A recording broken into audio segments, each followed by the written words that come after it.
Hello friend, তোমরা জানো যে ডাব্লিউবিপিএসসি এডমিট কার্ড ছেড়েছে। তো এই এডমিট কার্ড যে ছেড়েছে পরীক্ষা 16-17 তারিখে, এই 16-17 তারিখে এক্সাম হবে। তোমরা কি জানো কি জানো না জানি না, তোমরা এডমিট কার্ডটা ডাউনলোড করে নিতে পারো। আপাতত ডাউনলোড সবাই করছে। তোমরা যদি ভাবো যে পরীক্ষা দিতে যাব, প্রচুর পরিমাণে পড়াশোনা করেছি, চাকরি পেয়ে যাব, ভুল ভাই।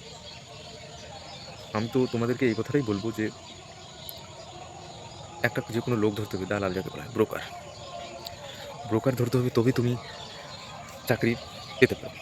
যদি তোমার সামর্থ্য থাকে তবে তুমি চাকরি পেতে পারো। আর যদি সামর্থ্য না থাকে, ফালতু পরীক্ষা দিয়ে টাকা নষ্ট করে কোনো লাভ নেই। বর্তমান সরকার ওইভাবেই চলে, আর আমি কারোর পক্ষে বা বিপক্ষে নেই ভাই। আমি এই কথাটাই বলছি যে 7,14,000 প্লাস অ্যাপ্লাই করেছে স্টুডেন্ট। তাহলে তুমি এই জিনিসটা ভাবো যে কাকে চাকরি দেবে সরকার? পুরো রেশারেশি চলবে। অতএব অনেকজন টাকা দিয়ে বসে আছে। তুমি শুধু জাস্ট পরীক্ষা দিতে যাবা, আর পরীক্ষা দিয়ে আসবা, নাম্বার পেলা, আচ্ছা পাসও করলা। এবার জয়নিংয়ের সময় কী হবে? জয়নিংয়ের সময় তোমার কাছে 9 থেকে 12 লাখ টাকা চাইবে। এবার যদি বলো যে দাদা তাহলে তো এত নাম্বার পেলাম, তবুও পাবো না চাকরিটা? না, তবুও পাবা না। কারণ আমার একটা বন্ধু শেষে 9 লাখ টাকা দিতে পারেনি বলে চাকরি হয়নি। এবার তুমি যদি ভাবো যে তোমার চাকরি হয়ে যাবে, আমি ভালো স্টুডেন্ট, ভালো মেধাবী, এগুলো হয় না ভাই। বর্তমান যে পরিস্থিতি, অনেক স্টুডেন্ট আছে যে পড়াশোনার পর্যন্ত জানে না, কিন্তু ও দেখে নেবে যে ও চাকরি পেয়ে গেছে, কারণ ওর বাপের আছে। আর অনেকজন কোচিং করে কোচিংয়ের মাস্টারের সাথে চেন থাকে। আমি তো আর সব খুলে বলতে পারবো না এখানে। তো সিস্টেমটা এটাই যে তুমি পরীক্ষা 16-17 তারিখে আছে, যাও দিতে। আমি তো মানে পরীক্ষার কথা শুনলেই ভাই কোশ্চিন লিক তো হবেই। আর কোশ্চিন লিক যদি নাও হয়, আগেই ভাই ওদের পরীক্ষা হয়ে যাবে। সরকার খালি এক্সামটা নিচ্ছে, লোক দেখায়। 7,14,000 প্লাস অ্যাপ্লাই করছে পিএসসি ক্লার্কশিপ, আমাদের West Bengal public service commission clerkship. তাহলে চাকরিটা কাকে দেবে? তাহলে তুমি মনে করো যে কী অবস্থা। মেধাবী ছাত্ররা ঘুরে বেড়াচ্ছে, পড়াশোনা করছে, পাচ্ছে না।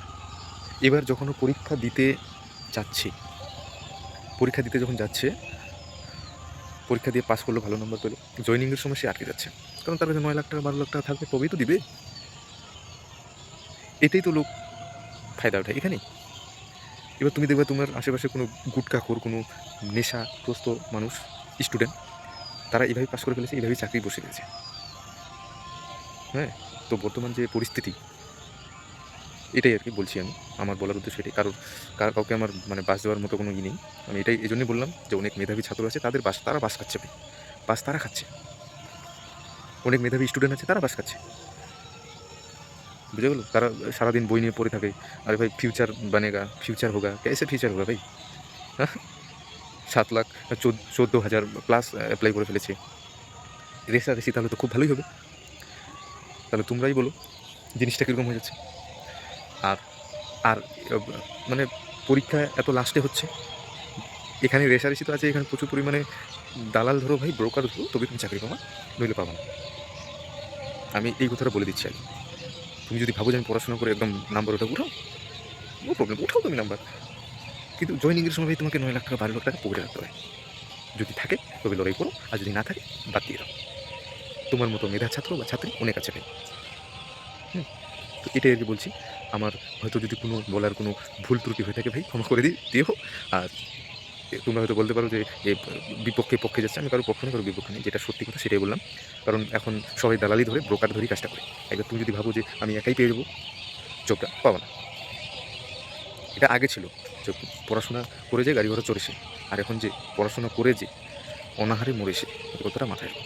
তো হ্যালো ভাই, আবার দেখা হবে নেক্সট টাইমে। দেখি কতজন পাস করছে, কতজন কী করছে, ওগুলো তো গল্প হবেই। ঠিক আছে।